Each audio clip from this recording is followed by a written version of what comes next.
পড়ছিলাম প্রণয়ের রূপকথা, কলমে ফাতেমা তুজ, পর্ব সংখ্যা 85। আমরা যাকে ভালোবাসি তার জন্য দুনিয়ার সব কিছু ছেড়ে আসতেও দ্বিধা হয় না। দীপ্র ছোট করে একটা নিঃশ্বাস ফেলল। বিদেশে তার ক্যারিয়ার ছিল দাপটে, সেই দাপটে ক্যারিয়ারের আজ পুরো সমাপ্তি হলো। কোথাও গিয়ে একটা খারাপ লাগাও কাজ করছে। ও ল্যাপটপ বন্ধ করে কিছু সময় পায়চারি করলো, তারপর বের হলো কক্ষ থেকে। কুহুর দরজার কাছে এসে ঠকঠক করা মাত্রই দরজা খুলে গেল। এত দ্রুত ঘটল ঘটনা যে দীপ্রের ভ্রু বেঁকে এলো। আপনি বলে অসম্ভব এক মায়া নিয়ে চাইল কুহু। আগামীকাল হলুদের অনুষ্ঠান। ওর চোখে ঘুম ছিল না, ছটফট লাগছিল। দীপ্রকে দেখতে ইচ্ছে হচ্ছিল। তুই যেন আমারই অপেক্ষায় ছিলি। কথাখানা বলতেই কুহু খানিক লজ্জা পেল, নজর ঘোরালো। ওনার কোন চেপে ধরে বলল, বইয়েই গেছে আমার। তা তো মুখ দেখেই বুঝতে পারছি। খুব বুঝেছেন। বুঝিনি। না বুঝেননি বলে দরজার সাথে মিশে গেল কুহু। লম্বাটে দীপ্র খানিক ঝুঁকে বলল, তবে বুঝতে আসি। ওর কথায় কি এক মোহ আছে যা ভেতরটা নাড়িয়ে দেয়। কুহুর বুকটা কেঁপে ওঠে। পরের মুহূর্তে নিজেকে সামলে নিয়ে বলে, দরকার নেই, আপনি সরে দাঁড়ান তো। কেন? আমি নিঃশ্বাস নিতে পারছি না। এতখানি দূরত্ব তাও পারছিস না? পারছি না বলে কুহু একটু দূরে সরে। দীপ্র হাসে। মেয়েটি ফের ওড়নার কোণ চেপে ধরে। এদিক সেদিক চোখ ফেলে বলে, এই অসময়ে এখানে কেন? খুশি হসনি? উফ, যা বলি তা বলেন না। কোনো দরকার? দরকার না, আবার দরকার। খুব ভ্যাবলার মতো চেয়ে থাকে। দীপ্র ওর বারবার দেয়ালে গিয়ে মিশে, তারপর বড় আদর মিশিয়ে বলে, তোকে দেখতে ইচ্ছে করছিল। কুহু যে কি ভালো লাগে তারও দেখতে ইচ্ছে করছিল দীপ্র ভাইকে। দুজনের চাওয়াটা কেমন মিলে গেল। ও বড় খুশি খুশি সুরে বলল, আমারও। দীপ্র চাইল আলগোছে। প্রশ্ন ছিল, তবে আমার কাছে কেন এলি না? এই মুহূর্তে কুহু ভীষণ শক্তিশালী এক জবাব দিল। বলল, বারবার আমি গেলে বিষয়টা কেমন একপাক্ষিক হয়ে যায় না? সব কিছু তো সমান সমান হওয়া দরকার। ওর থেকে এহেন জবাব একদমই আশা করেনি দীপ্র।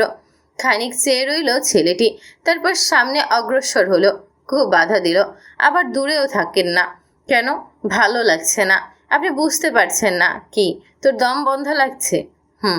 বলার পরপরই ছেলেটি ঝড়সম গতিতে ওর কোমর চেপে ধরে বুকের কাছে এনে ঠোঁটের সাথে মিশে যায়।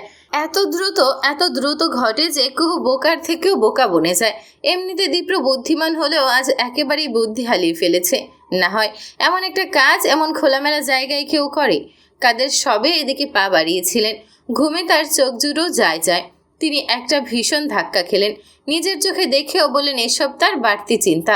চোখ দুটো তালুতে মুছে নিয়ে যখন একই দৃশ্য দেখলেন, তিনি ভাষাহীন হয়ে পড়লেন। ঠিক সেই মুহূর্তে কুহুকে ছাড়ল দীপ্র। কুহু নিঃশ্বাস নিবে অমন সময় ওর দুটো চোখ সামনে গিয়ে আটকালো। কাদেরকে দেখে ও ভাষাহীন হয়ে পড়ল, থমকে গেল। ওর দৃষ্টির সাথে দৃষ্টি মিলিয়ে পেছন ফিরল দীপ্র। বাবাকে দেখে চোখ দুটো বুজে নিয়ে বিড়বিড় করলো, ড্যাম দীপ্র, এই ব্লান্ডারটা তুমি কিভাবে করলে তুমি? কাদের ফিরলেন বড় বড় কদমে। তার স্ত্রী ঘুমিয়েছিলেন। শব্দ পেয়ে পাশ ফিরলেন। স্বামীকে দেখে বললেন, কি হয়েছে? অমন দেখাচ্ছে কেন তোমায়? ভদ্রলোক তাকালেন স্ত্রীর দিকে। পর মুহূর্তেই মুখটা গম্ভীর করে ফেললেন। বললেন, কিছু না। চেহারা কেমন করে আছো? আবার বলো, কিছু না। কোথায় গিয়েছিলে? করিডোরে। তুমি ঘুমাও তো যেবা। ঘুমাবো সে তো ঠিক আছে। বলতে বলতে তার চোখ গেল পানির বোতলে। শেষ প্রায়। তিনি শ্বাস ফেলে উঠে বসলেন। বোতল হাতে তুলে নিতেই কাদের বললেন, কোথায় যাও? পানি আনতে। পানির কথা শুনে কাদেরের চেহারা হলো ভূত দেখার মতন। তিনি দ্রুত পায়ে এগোলেন। বললেন, পানি লাগবে না। লাগবে না কেন? নিয়ে আসি। না। কি আজব, নিয়ে আসি আমি।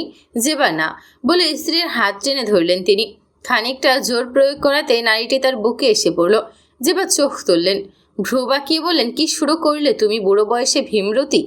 কাদের কোনো কথাই বলতে পারলেন না, একটি শব্দও না।